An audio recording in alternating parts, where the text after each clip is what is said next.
April 2 దేవుని వాక్య ధ్యానం. నీకు విరోధంగా రూపింపబడిన ఏ ఆయుధమును వర్ధిల్లదు. యెషయా గ్రంథం 54వ అధ్యాయం 17వ వచనం. మన ప్రభువైన యేసుక్రీస్తు నామములో మీ అందరికీ ఉదయము శుభములు తెలియచేస్తున్నాను. ప్రియులారా, దేవుని మహాకృపలో మనమంతా ప్రభువుని కలిగి సంతోషించటానికి దేవుడిచ్చిన ఈ సమయాన్ని బట్టి ప్రభువుకి నేను కృతజ్ఞతాస్తుతులు చెల్లిస్తూ ఉన్నాను. ఎలా ఉన్నారు? అంతా క్షేమంగా ఉన్నారు కదా?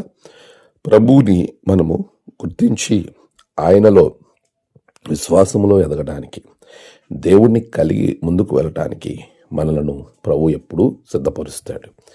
అటువంటి ఆశీర్వాదం మనం పొందుకున్న వారంగా మనము ఈరోజు దేవుని వాక్యాన్ని ధ్యానించే గొప్ప సందర్భం ప్రభు మనకి అనుగ్రహించారు. ప్రియులారా, దేవుడితో చాలాసార్లు మనం ఎలా ప్రయాణం చేస్తున్నాం అనేది చాలా ప్రాముఖ్యమైన విషయం. ప్రభువుకి విరోధంగా మనం ఏమీ సాధించలేం. చాలామంది ఏమనుకుంటారంటే, దేవునికి వ్యతిరేకంగా వెళ్ళటాన్ని తమను తాము మోసం చేసుకోవడమే తప్ప వారి జీవితంలో ఏ ప్రయోజనం ఉండదు. ఆయనకు విరోధంగా రూపింపబడిన ఏ ఆయుధమైనను వర్ధిల్లదు. ఇది వాక్యము ఖచ్చితంగా చెబుతుంది. మనము క్రైస్తవేతరులను చూస్తాం, ఆయనకు విరోధంగా ఎలా మాట్లాడుతున్నారు, అలా మాట్లాడుతున్నారు అని మనము అనుకుంటూ ఉంటాం. అయితే క్రైస్తవేతరుల కంటే కూడా క్రైస్తవులైన వారే దేవునికి విరోధంగా జీవించేవారు ఎంతోమందిని మనం గమనించవచ్చు. మరి నీవు ఎలా జీవిస్తున్నావు? మిమ్మల్ని బట్టియే కదా అన్ని జనుల్లో నా నామము దూషింపబడుతుంది అని ప్రభు చెప్పలేదా? ఈ రోజున నీవే దేవుడు తెలిసిన నీవే, ప్రభువుతో ప్రయాణించవలసినటువంటి నీవే, ప్రభువుని ఘనపరచవలసిన నీవే. నీ ప్రవర్తన వలన, దేవునికి వ్యతిరేక జీవితం వలన దేవుని నామము అవమానపరచబడుతుంది. ఒకటి మాత్రం వాస్తవం, ఆయనకు విరోధంగా వెళ్ళడం వలన నీకు ఎప్పటికీ వర్ధిల్లడం అనేది ఆ ఆశీర్వాదం అని పొందుకోలేవు. దేవునితో కలిసి ప్రయాణం చేయడం వలన నీవే కాదు, ప్రభు అంటున్నాడు, నీ తరతరాలను నేను వర్ధిల్లింపజేస్తాను, ఆశీర్వదిస్తాను.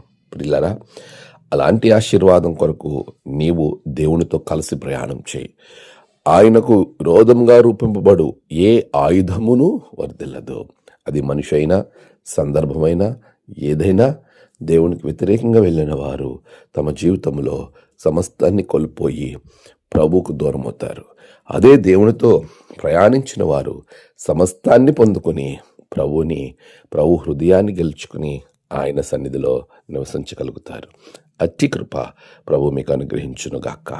ఆమేన్. ప్రార్థన. సర్వోన్నతుడా, గొప్ప దేవ, నీ బిడ్డలను ఆశీర్వదించండి నాయన. ఈ దినం నీ బిడ్డల ప్రయాణాలలో, పనులలో అన్నిటిలో నీవు తోడుగా ఉండండి. నేడు జన్మదినము, వివాహ దినము, ఆయా విశేష దినములు జరుపుకుంటున్న బిడ్డలను బహుగా దీవించండి. తమ ప్రియులను కోల్పోయి ఆదరణ కొరకు ఎదురు చూస్తున్న బిడ్డలకు నెమ్మదిని దయచేయండి. ధనదీవులతో నింపమని క్రీస్తు పేరట అడిగి వేడుకొంచున్నాం తండ్రి. ఆమేన్. తండ్రి, కుమార, పరిశుద్ధాత్మ త్రియేక దేవుని ఆశీర్వాదం మీ అందరికీ తోడుగా ఉండి నడిపించునుగాక. ఆమేన్.